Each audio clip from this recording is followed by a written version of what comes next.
ఛాంబర్లో ఏ పొజిషన్ తీసుకోను. నేను ఎప్పుడన్నా ముఖ్యమైన సంఘటనలు ఇలాంటివి ఎప్పుడన్నా ఉన్నప్పుడు వాళ్ళు పిలుస్తూ ఉంటాను. నేను వెళ్ళి పెద్దగా నేను చెప్పాల్సింది చెప్పేసి వచ్చేస్తూ ఉంటాను. నేను రెగ్యులర్గా జరిగే ఛాంబర్ మీటింగ్స్కి అది వెళ్ళను. నిన్న అంటే కావాలని నిన్న పిలిచారండి.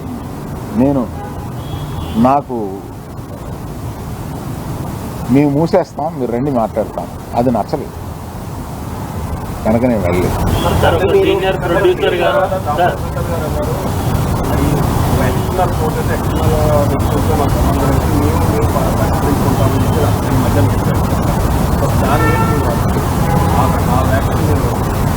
అంటే మాలో మేము పరిష్కరించుకుంటాం అన్నది ఏంటంటే, నిర్మాత డిస్ట్రిబ్యూటరు ఎగ్జిబ్యూటరు మధ్యలో సమస్యలు ఉంటే మేము పరిష్కరించుకుంటాము అని అనుకుంటారు అని అనుకుంటున్నాను.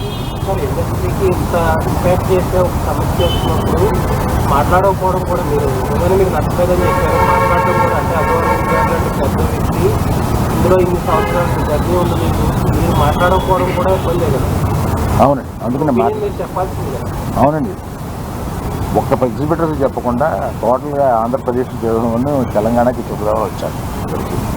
సమస్య అయిపోయాక వచ్చారు లేదు అవలా. నిన్న పవన్ గారు రిటర్న్ గిఫ్ట్స్ అని చెప్పారు, దానిపైన మీ అభిప్రాయం?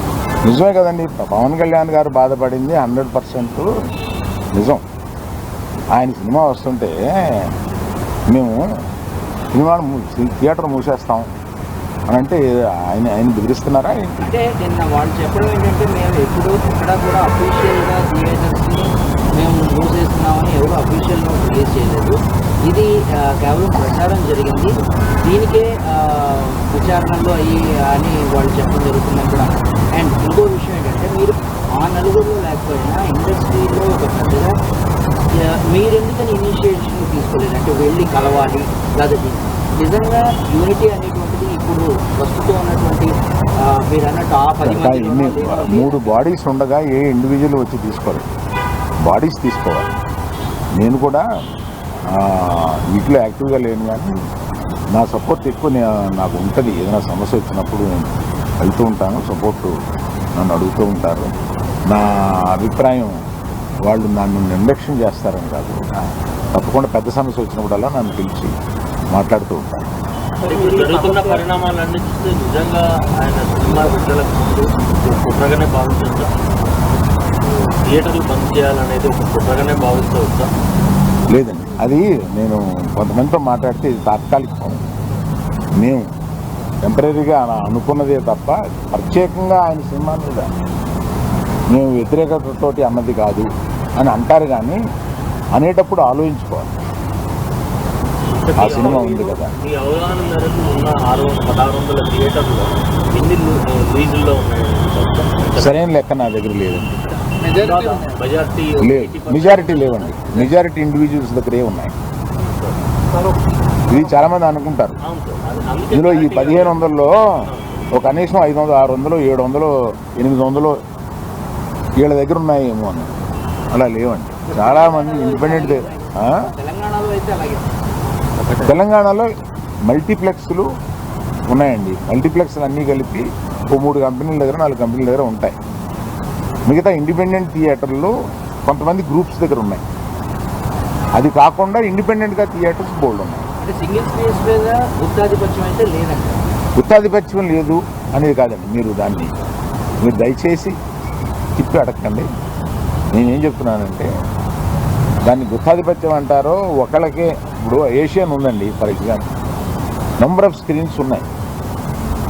పార్ట్నర్షిప్, ఓనర్షిప్, లీజ్, వీటిల్లో నంబర్ ఆఫ్ మల్టీప్లెక్సెస్ ఉన్నాయి. దాన్ని ఏమంటాం?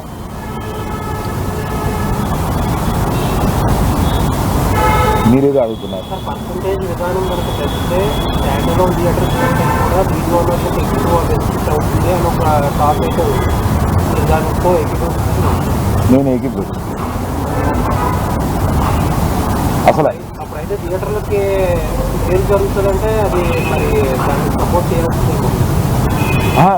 థియేటర్లకు మేలు జరుగుతుందా లేదా, మీకు కావాల్సింది ఏంటి, థియేటర్ల వారికి కావాల్సింది ఏంటి? ఇక్కడ డిస్ట్రిబ్యూటర్ అనేవాడు ఒకటి ఉన్నాడండి, అతను మర్చిపోతున్నాను. డిస్ట్రిబ్యూటర్కి ఏం కావాలో కూడా ఆలోచించాలి. నా దగ్గర నుంచి సినిమా తీసుకెళ్ళేది థియేటర్ ఓనర్ కాదు. నా దగ్గర నుంచి సినిమా తీసుకుని వెళ్ళేది ఒక డిస్ట్రిబ్యూటర్. ఆ డిస్ట్రిబ్యూటర్కి కూడా ఏం కావాలో ఆలోచించాలి. సో నిర్మాతకి ఏం కావాలి, డిస్ట్రిబ్యూటర్కి ఏం కావాలి, ఎగ్జిబిటర్కి ఏం కావాలి. సార్ కాకపోతే ఒక వాదన డిస్ట్రిబ్యూటర్కి నష్టం జరిగితే ఆటోమేటిక్గా తక్కువ రేట్లు పెట్టడం, కొండ మానేసుకో చేస్తారు. నిర్మాతలు ఎఫెక్ట్ అవుతారు, నిర్మాతలు ఎఫెక్ట్ అయితే ఆటోమేటిక్గా రెమ్యూనరేషన్ కూడా తగ్గుతాయని కొంతమంది అంటారు. అది ఫార్ ఫెచ్డ్ థాట్. సార్ ఇప్పుడు మీరు పాప్కార్న్, ఈ కూల్ డ్రింక్స్ ఇవే రేట్లు ఎక్కువ ఉన్నాయి. టికెట్ రేట్ కంటే అవే ఎక్కువ ఉంటున్నాయి. దాని మీద నాకు అవగాహన లేదు. మీరు వెళ్ళినప్పుడు ఎప్పుడైనా చూసుకుని ఉంటారు. ఈ పర్సంటేజ్ విధానం ఎంతవరకు కరెక్ట్ అంటారు? ప్రొడ్యూసర్ ప్లస్ ఎగ్జిబిటర్ అదే ఛాంబర్ వారు సీరియస్గా డిస్కస్ చేస్తున్నారు కదా, ఒక నిర్ణయంలో వచ్చిన తర్వాత నేను చెప్తాను. అంటే ఏపీ, తెలంగాణ, కర్ణాటకలో తప్ప మిగతా అన్ని చోట్ల కూడా ఈ పర్సంటేజ్ విధానమే నడుస్తుంది అని, కేవలం ఈ మూడిట్లో మాత్రమే ఈ రెంటల్ విధానం నడుస్తుందని. ఏమండి, తెలుగులో మాత్రమే ఎందుకు గొప్ప సినిమాలు వస్తున్నాయి? దీనికి ఒక కారణం చెప్పగలం. అలాగే ఆ పరిస్థితులను బట్టే వస్తుంది తప్ప అన్నిటికీ ఓ రీజన్ ఉంటుంది. సార్ ఈ డిమాండ్ ఫస్ట్ ఈస్ట్ గోదావరిలో స్టార్ట్ అయింది. మీరు ఫాలో అయ్యి ఉంటే ఫస్ట్ ఈస్ట్ గోదావరిలో స్టార్ట్ అయింది. వాళ్ళు పిలుపునిచ్చే టైంకి అసలు జూన్ 12న పవన్ కళ్యాణ్ గారు సినిమా వస్తుందని ఎవరికి తెలియదు. అప్పటికి అనౌన్స్ కూడా చేయలేదు. వాళ్ళు ఏదో పోస్ట్పోన్ అయింది, ఏదో జరిగింది. సో అక్కడ ఇలాంటి ఉద్దేశమే లేదు హరిహర వీరమల్లుని ఇబ్బంది పెట్టే ఉద్దేశం. కాకపోతే ఈ పర్సంటేజ్ విధానం, ఈ థియేటర్ స్ట్రైక్ని వ్యతిరేకించే వాళ్ళు తీసుకొచ్చి పవన్ కళ్యాణ్ గారు సినిమాని ఇందులోకి లాగారు. సో దట్ ఏంటంటే పవన్ కళ్యాణ్ గారు అంటే భయపడి అదర్ పార్టీ తప్పుదని చెప్పి అంటారు. ఏమండి, ఒకవేళ స్ట్రైక్ చేయాలనుకుంటే తర్వాత ఇంకొకసారి అయినా చేస్తారు. పవన్ కళ్యాణ్ గారి సినిమా గురించి వెనక్కి వెళ్ళిపోయిన వాళ్ళు ఇది మూసేయాలనుకున్నప్పుడు ఇంకోసారి కూడా వెళ్ళి మూయొచ్చు, కానీ మూస్తారు. కానీ ఈ సమస్యను డిస్కస్ చేయకుండా ఏకపక్షంగా అలా అనడం అనేదానికి నేను వ్యతిరేకం. అందుకు నేను ఆ మీటింగ్కి వెళ్ళాలి.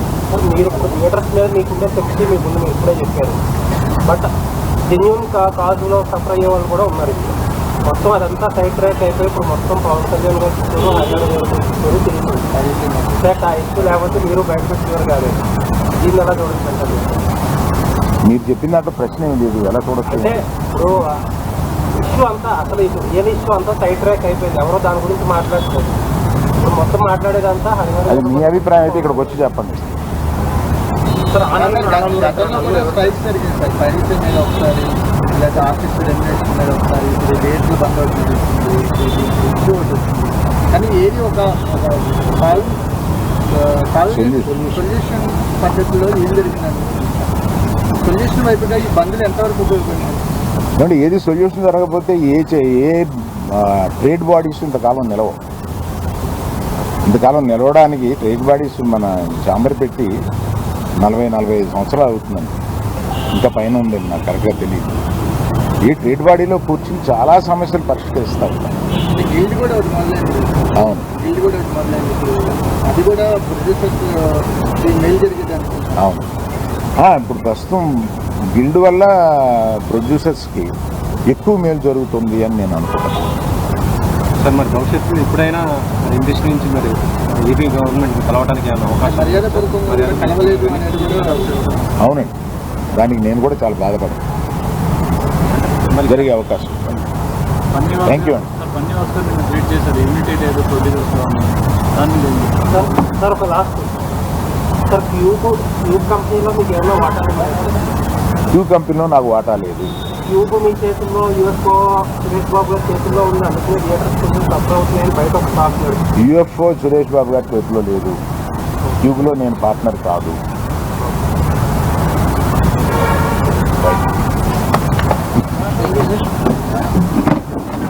మీరు ఎక్స్టెన్షన్ చెప్తాను, మీరు అడిగిందండి.